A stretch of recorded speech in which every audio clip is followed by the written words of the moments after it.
La crise diplomatique et politique qui a été déclenchée entre l'Algérie et les trois États de l'Alliance des États du Sahel risque de menacer, de saboter et de bloquer, de geler le plus stratégique des projets économiques pour l'Algérie. Il s'agit du gazoduc transsaharien.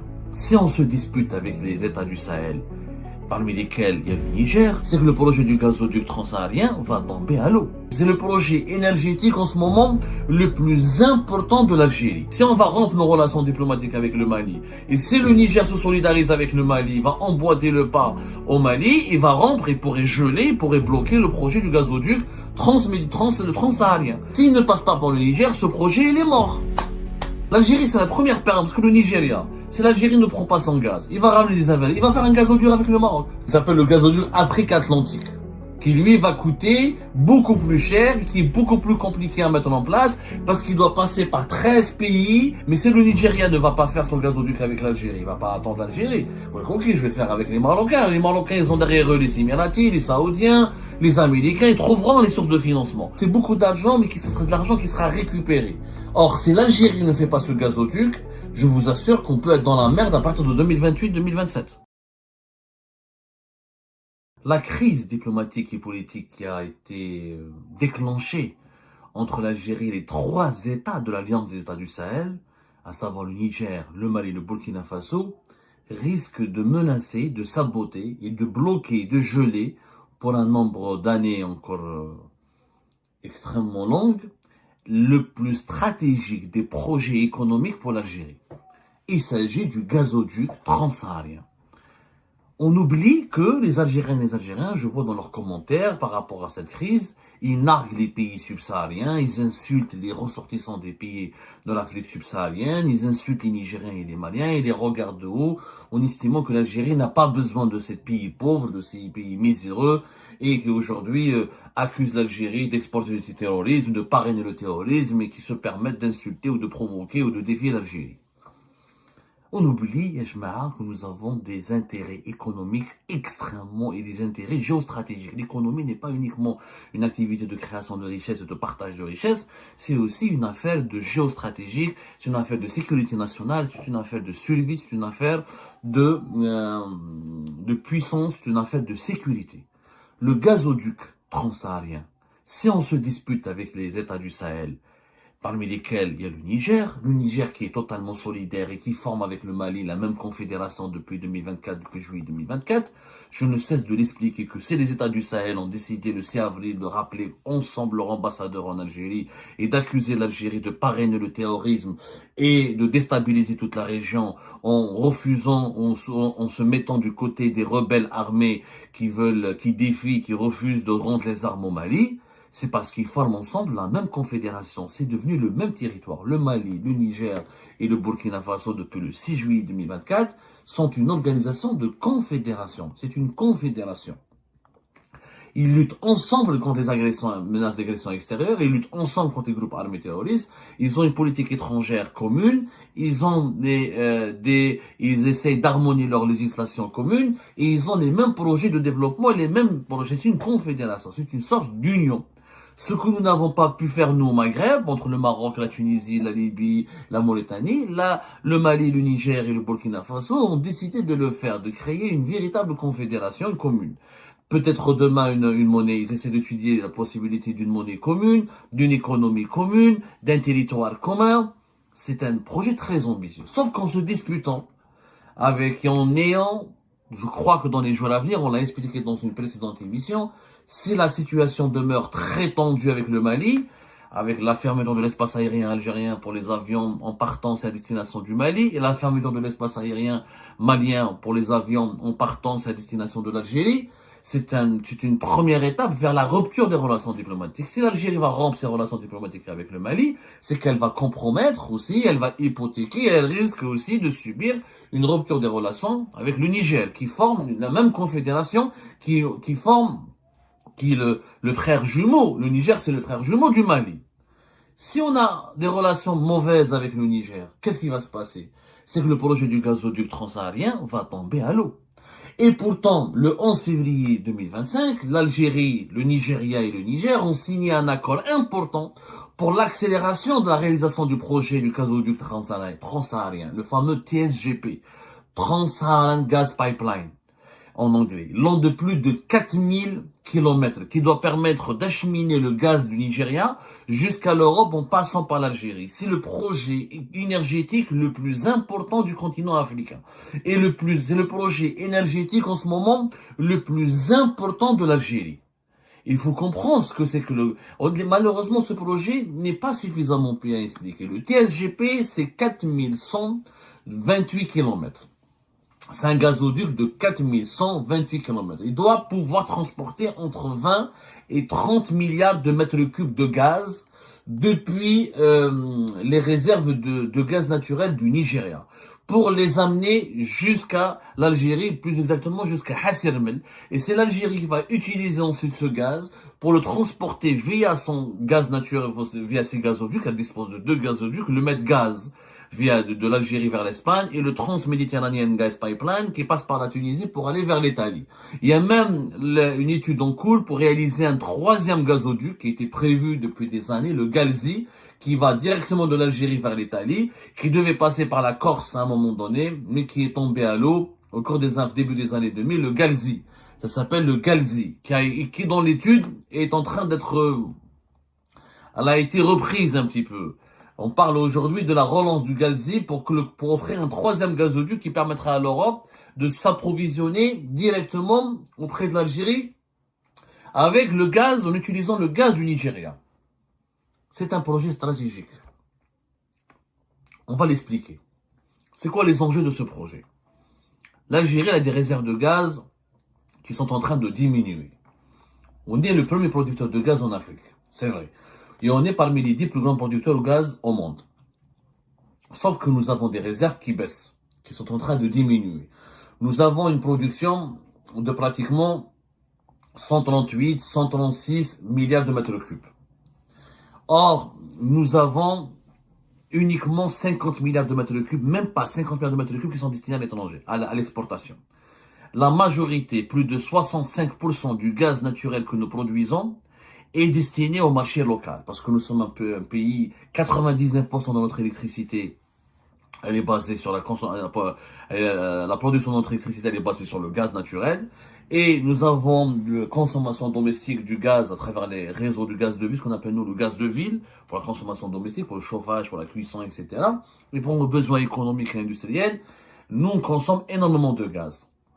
65% du gaz de ces 136 milliards de mètres cubes que nous produisons partent pour la consommation locale. Ce qui fait que dans les années à venir, dans 2-3 ans, 70% même de notre gaz naturel que nous produisons va vers la consommation locale. Et notre part d'exportation de gaz, elle est en train de baisser. En réalité, d'ici 2030, on ne pourra même pas exporter qu'à une trentaine de milliards de mètres cubes de gaz. Alors qu'on peut exporter 50 milliards de mètres cubes de gaz entre le gaz naturel et le GNL. Donc, l'Algérie est en train de perdre petit à petit son statut de pays exportateur de gaz, alors que nous sommes le 3e fournisseur de gaz naturel en Europe. Entre 11 et 10 jusqu'à 12% du gaz naturel européen vient de l'Algérie. Quand on combine peut-être le GNL, ça peut aller jusqu'à 14%. Après la Norvège, les États-Unis et la Russie, nous sommes parmi les principaux fournisseurs de gaz naturel à l'Europe, qui est l'un des marchés les plus importants au monde en matière de consommation de gaz.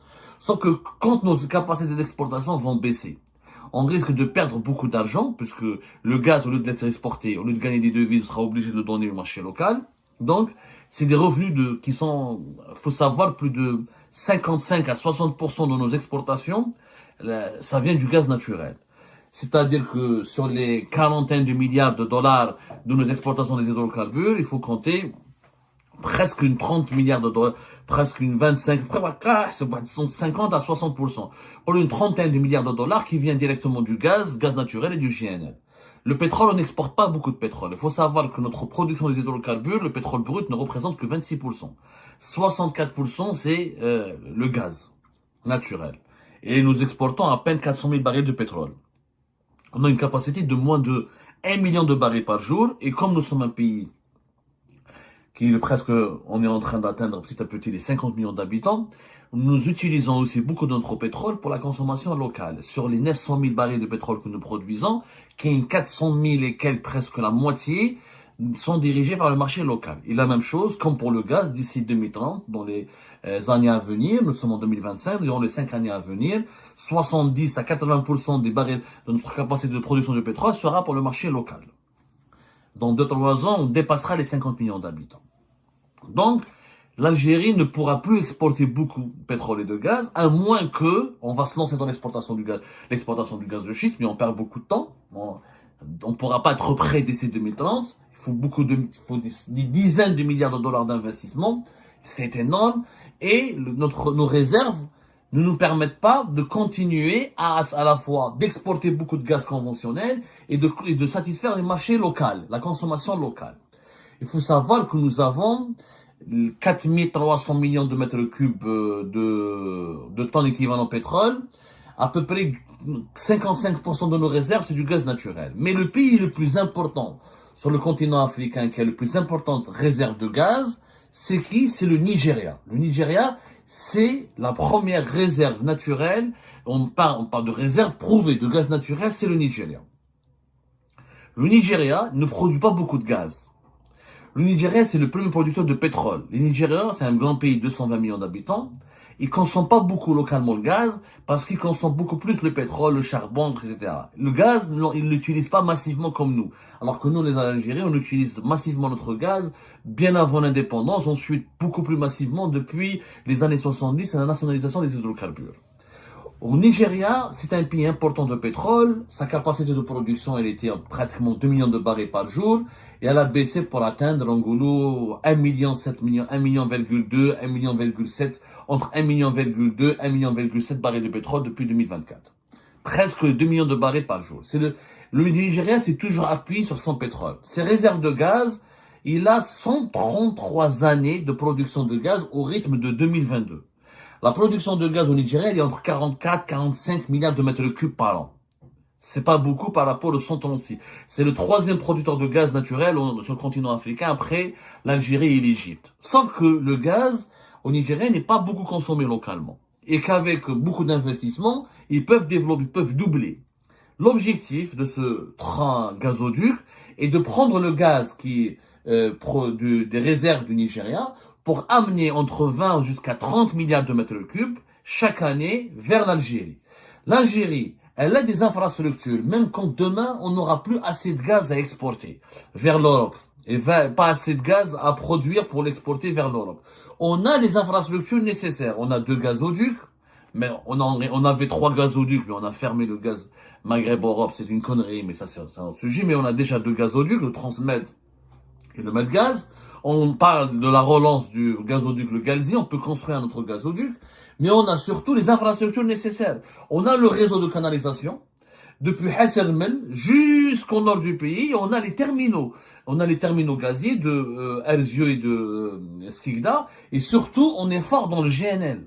L'Algérie, elle a une expérience historique dans le GNL. On est parmi les plus importants, on était parmi le pays pionnier. On a commencé à produire le GNL début des années 60. Et on l'a développé de façon, les années 70, les années 80. On était parmi les premiers pays exportateurs et producteurs de GNL. Aujourd'hui, on est parmi, 10e, 8e, des fois 7e.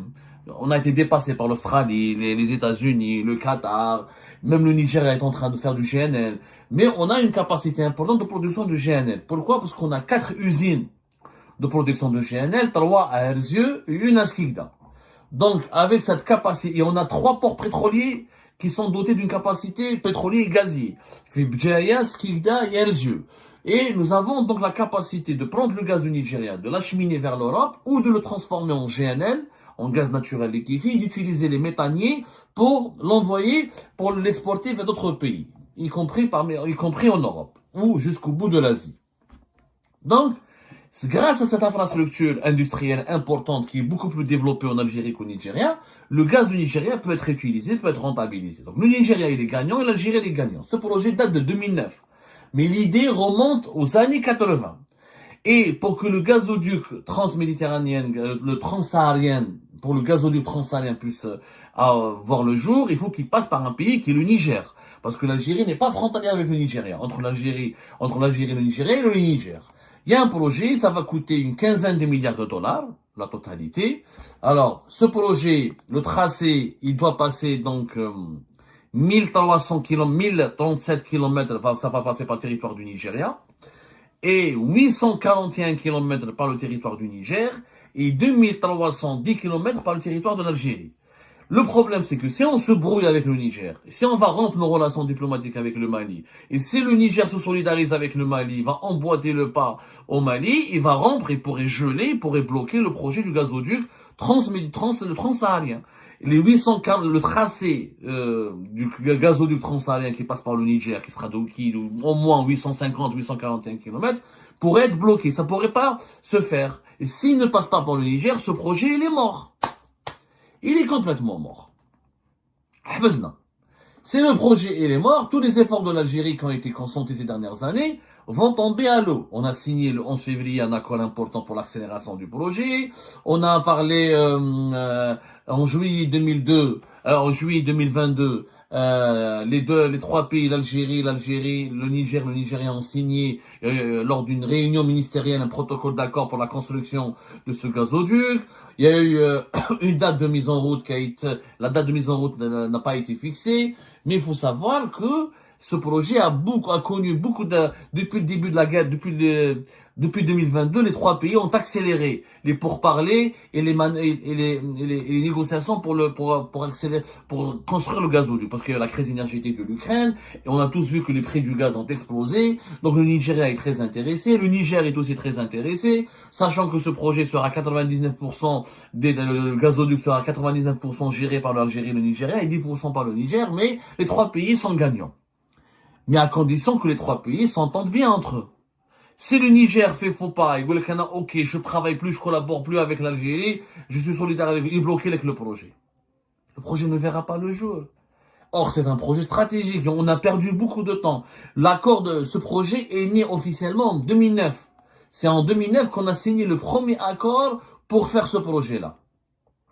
On parle, première date, l'Algérie avait fixé, l'Algérie et le Nigeria voulaient le mettre en place et mettre en place ce gazoduc en 2027, dans 2 ans. C'était la date qui a été négociée dans les coulisses. 2027. L'idéal, c'est d'arriver en 2027. Et cette date 2027, elle a été établie, a été choisie depuis 2017. Déjà, nous sommes extrêmement en retard. On est très en retard. Très, très en retard. Donc, 2009, le projet, c'est un projet ambitieux. Il a été signé qu'en 2009. L'idée date des années 80. C'est un projet magnifique. C'est le projet énergétique le plus facile à faire, le plus abordable. 15 milliards, c'est beaucoup. Ça vous semble beaucoup, mais c'est rien par rapport à ce qu'on peut gagner. Ce gazoduc peut être rentabilisé en 1 année, 2 ans. Vu les prix du gaz, le gaz, c'est une énergie fondamentale et précieuse. Le gaz sera toujours demandé dans le monde à l'avenir, dans les années à venir. La consommation mondiale va beaucoup augmenter d'ici 2050. Le gaz est utilisé beaucoup pour la fabrication des énergies renouvelables. Et beaucoup de pays vont considérer le gaz comme une énergie propre. Donc le gaz, il a de l'avenir. Il a l'avenir. Et les marchés européens auront toujours besoin de gaz. Grâce au GNL, on peut vendre le gaz jusqu'aux pays asiatiques.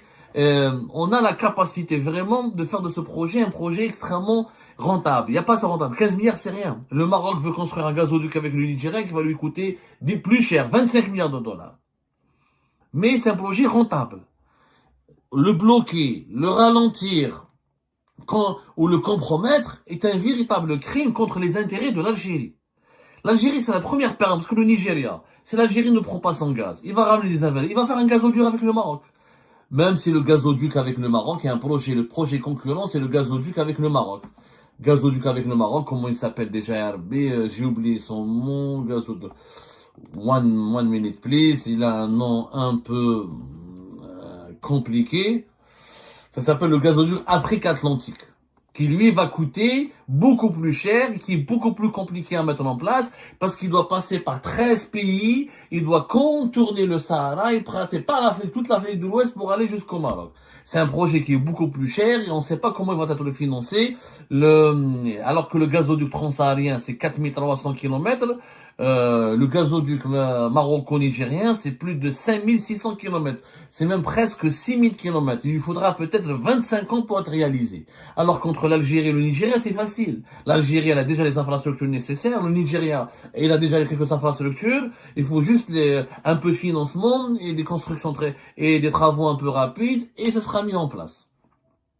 Mais malgré ça, le Maroc croit à ce gazoduc. Mais si le Nigeria ne va pas faire son gazoduc avec l'Algérie, il va pas attendre l'Algérie. Vous avez compris, je vais le faire avec les Marocains. Les Marocains, ils ont derrière eux les Émiratis, les Saoudiens, les Américains. Ils trouveront les sources de financement pour financer ce projet qui coûtera minimum 25 à 30 milliards de dollars.